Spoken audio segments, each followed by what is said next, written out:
Hello, I'm James C. Jones. That's the name I use on my books, my articles that I write for magazines, articles I write for American Survivor newsletter, which is the Live Free USA official preparedness and survival newsletter. I use James C. Jones. I'm just starting to do some of these blogs, these video blogs, and I decided that James C. Jones sounds a little too official, a little too formal for this rather informal form of communication. My name is Jones, of course, and I do live in Indiana, but Indiana Jones was taken. So, tell you what we're going to do. We're going to go with Indiana Jim. And it's going to be survival stuff with Indiana Jim. We're going to do a whole series of programs. Hopefully it'll be informative to you. I definitely have a different way of looking at things and a different way of approaching self-reliance, preparedness, emergency disaster reactions, how we handle stress under emergency conditions. So I hope you'll enjoy this series. We're going to start after this introductory program with a whole series of short 5, 10, 15-minute programs on preparedness, survival, gear, all that kind of thing. We'll talk a little bit about that a little later. First of all, I do want to introduce myself. It's been brought to my attention when I do lectures and things that it's a good idea to establish your credibility. I mean, you're up there telling people what they need to do in an emergency and what they need to have, and how do they know that you know? So I don't like to talk about myself, but I am going to give you a little short self-introduction, which I also do in my books. I've been doing this for quite a while. I've actually been doing this for 45, 50 years. I actually had a hard childhood, so you could really say that since I was about 10 years old, I've been learning to survive and learning survival lessons, which now I can bring to all you folks out there. I'm not a retired Navy SEAL. I'm not a professional writer where I make all my money writing so I can live in the woods or in Idaho or somewhere else. I basically had a different career entirely. I'm not a military-based survival person. I'm more down to earth. I believe that the things that I teach and the things that I relate to others should be something that the average person who has a job, who has family obligations, that may even have health issues and all kinds of other things going on, a normal life, a normal budget, mostly people live in the city or in the suburbs or in semi-rural areas. Those are the people that I can relate to because, like I said, I'm not a retired Navy SEAL. I'm not going to teach you something or talk about stuff that you can't really do yourself. Those programs, by the way, are fun to watch, Bear Grylls and all those kind of things. They're fun to watch, and there are some lessons to be learned there.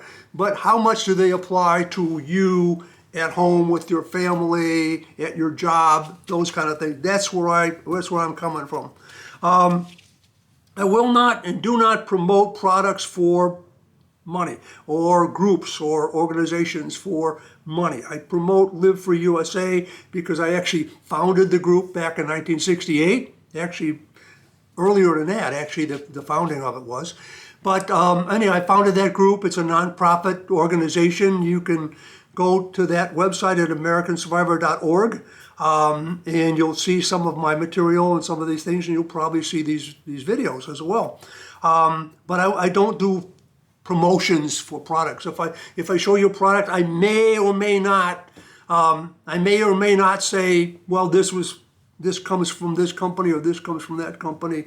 I definitely won't promote things that are high end and that you're paying mainly for the brand name or the supplier versus the product.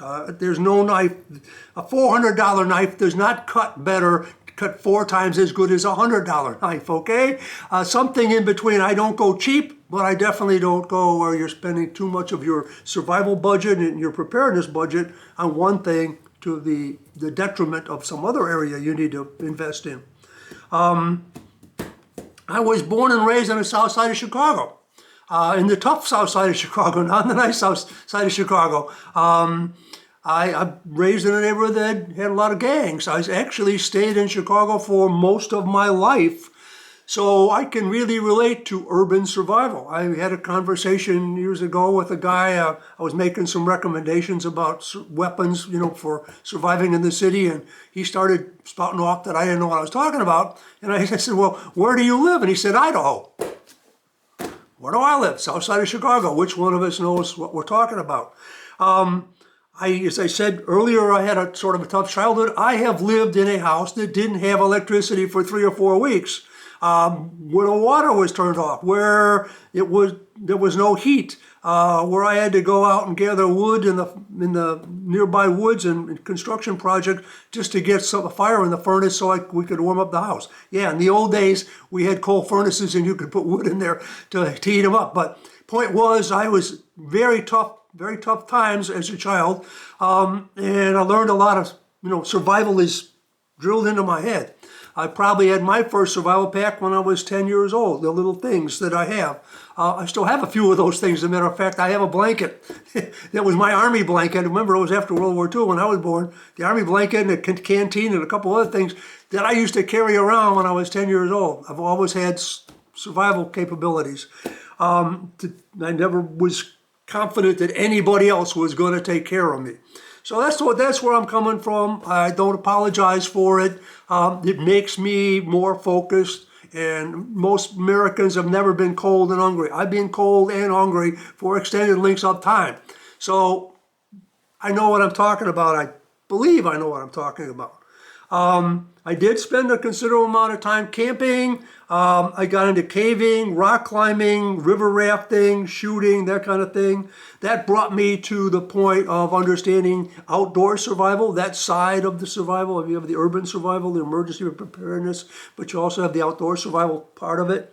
I have organized and participated in many survival training exercises. And I also have attended several hardcore survival schools back in the 80s, I guess, 80s, 90s, conducted by Green Berets and former SEALs and that kind of thing. So I do know those kind of hardcore skills, but my main focus has always been on the practical side of it, that you're probably not going to be out in the backwoods surviving on fruits and nuts. You've got other situations that you're probably going to be facing. Professionally, I mentioned I don't do this for a profession, but my profession fit very well with survival and emergency preparedness. Professionally, I was a safety and security manager, actually, for a large chemical production facility. I was in that capacity for well over 20 years. I attended scores and scores of training programs related to safety and basically safety science and survival science, and managing emergencies and preventing disasters was part of my job.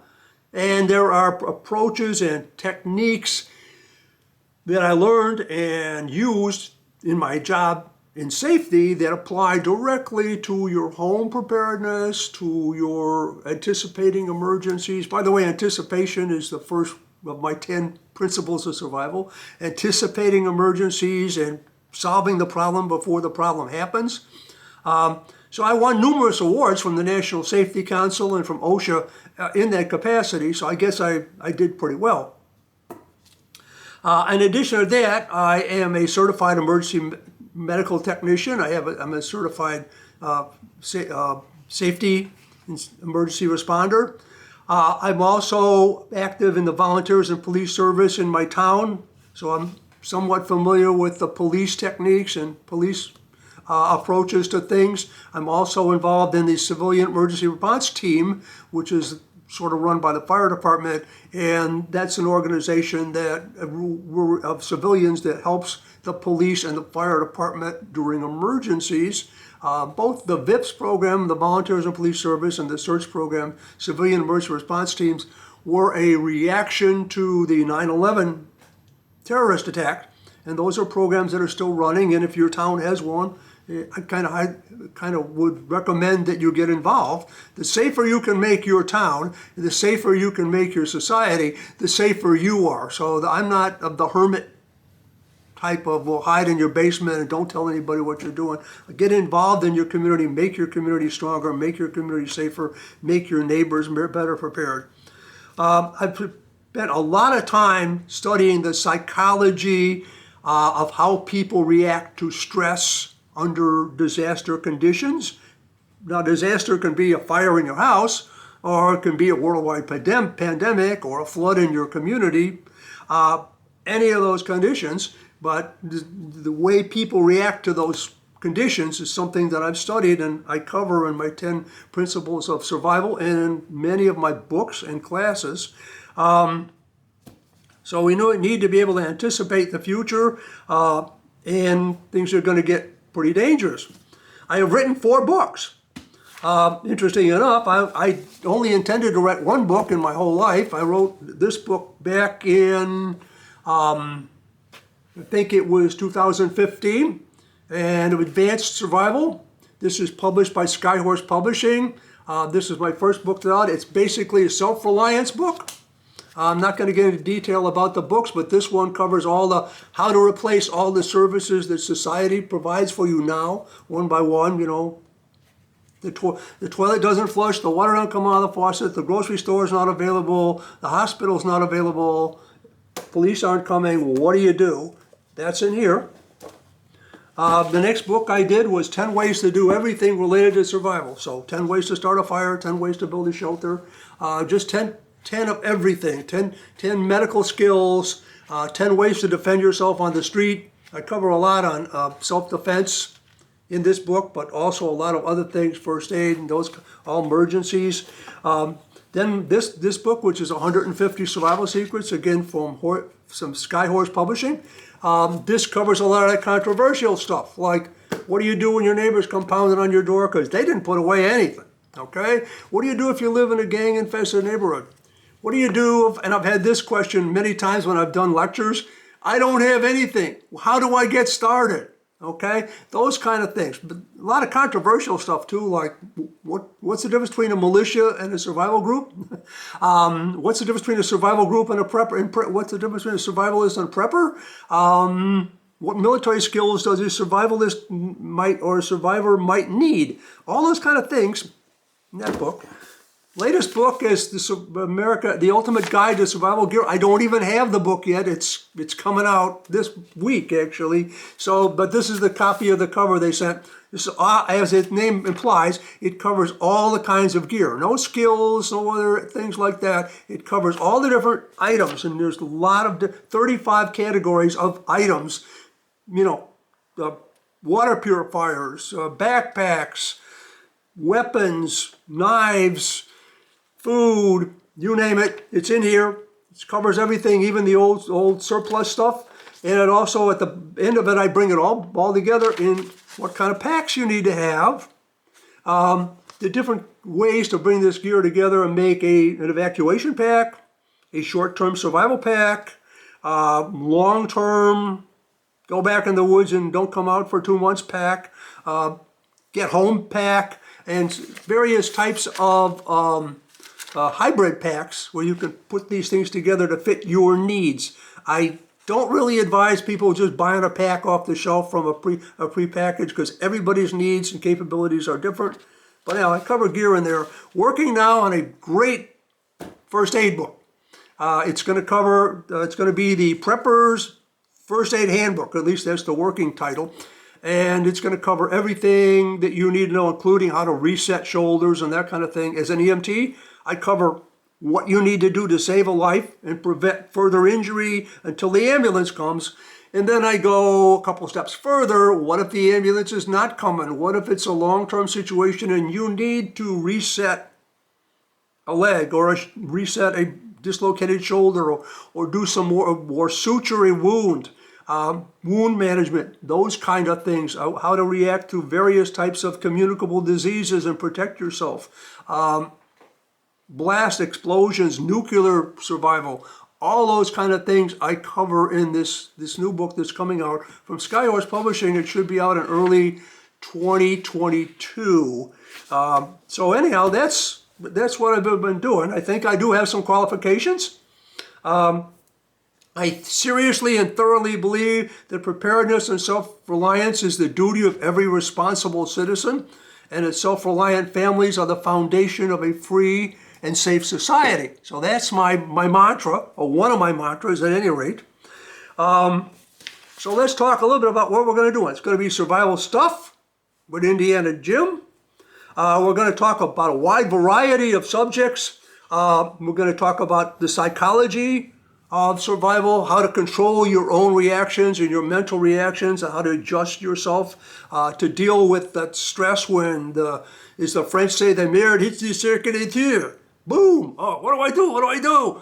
You know, and you go into that denial thing, and you've got to be able to get out of denial as fast as possible. And I'm not going to get all the details of that, but it'll be a nice presentation. We're going to break down many of the articles into short items that we can digest one at a time. So I may not do all 10, for instance, of the 10 principles or the 8 essential medical skills. I'm not going to do them all in one series. I have a lot of stuff to talk about, a lot of stuff to do on the show, so that's why we're going to call it stuff. We may do some field stuff. I may actually take the camera off the mount here and take it out and do some field stuff. We'll probably do some show and tell. Sometimes it'll just me talking about stuff. Just a few examples are the 10 principles of survival, where we will talk about 10 things that you need to do. Awareness is the first one, you know, and then being informed and being there, being focused on the subject. Having the right stuff, using whatever you have, all those kind of rules that we're going to talk about, principles of survival that are more important than any piece of gear that you're going to have or any amount of training you had. If you don't use it properly and you're not psychologically prepared, then you're going to fail when things get tough, okay? Best in class survival gear. As I said, I wrote a book about survival gear, and I'm going to talk about the best in class over all these years. Everything from the old surplus stuff to the newest high-tech stuff. What are the best things I found? What are the real, solid things that always work and that are very reliable? Those are the things I'm going to want to talk to you about, and that'll be best in class survival gear. Survival matrix. In survival matrix, we're going to talk about 10 different scenarios that are most likely to happen in the next few years, next 5 years, 10 years, 20 years at the most. One of my original survival matrix items was a pandemic. Well, that was back in, I think, 2011 or 12. I wrote the first matrix. Everybody predicted it. The scientists were predicting it. It was inevitable if you did the math based on, the SARS, bird flu, swine flu. Those were all near misses. The population density, the amount of travel that was going on, it was inevitable. But people don't like to look at that. I'm cursed with the problem of that I have to talk to people about things they don't want to hear about. Okay, but anyhow, survival matrix. We're going to spend some time on survival matrix. We'll make sure that you're all aware of all the different hazards that we've got to face, and sometimes one problem creates another problem. For instance, we saw the economy. Economy is still trying to recover from a pandemic. Economic collapse could cause an epidemic. So all these things are related, okay? We'll talk about 8 critical medical skills. I'm also going to talk about everyday carry items. I invented everyday carry items. I'm going to take credit. I called it coat pocket survival back in 2011. It's called coat pocket survival. I think we actually covered it earlier than that in another form. But what should you have with you? Another one of the mantras is it's not what you have, it's what you have with you. So you got the greatest survival pack in the world and all this other equipment, and you're at work or you're driving down the road in your car and something happens, but your life is going to depend on what you have in your pocket. So we're going to talk about that. We're also going to talk about the bedside drawer, which is something that nobody covers. You sleep 8 hours a day or 8 hours a night, or maybe more, maybe less. And bad things happen in the middle of the night. What are you going to be able to reach? What things are you going to be able to get your hands on? because you only have, in some of those situations, you have only a few seconds or a minute to react. You're coming out, you're half asleep, you wake up, and you've got to grab certain things and do certain things, and you've got to have what you need right there now. We're going to talk about that. And a whole bunch of other subjects I'm just starting to develop. So it's going to be a lot of fun. I also would be glad to hear from you as to what you would like to hear me talk about or demonstrate. For instance, my email address is survivorjj@aol.com, survivorjj@aol.com. I also write for the newsletter. This is the American Survivor newsletter, which is the official newsletter of Live Free USA. And you can go to americansurvivor.org and you can join online and get this every 2 months. And you can download, if you join online, you can download all the back issues. I mean, this is home defense when the police can't come, preparedness overview. We put out a special edition for the pandemic where we talked about things that people, even the CDC wasn't telling people until later on. We were talking about N95 masks, and the CDC was not talking about them because they were afraid everybody would buy them up ahead of time and the medical professionals wouldn't have them. Survival packs made simple. Epidemic of insanity, which is basically the psychological problems that we saw as a result of the recent epidemic. So anyhow, we're going to have a lot of fun. I think you'll enjoy it. We'll be back soon. I hope they'll be both informative and useful to you. So until next time, it's Indiana Jim for Life and Freedom, and we're out.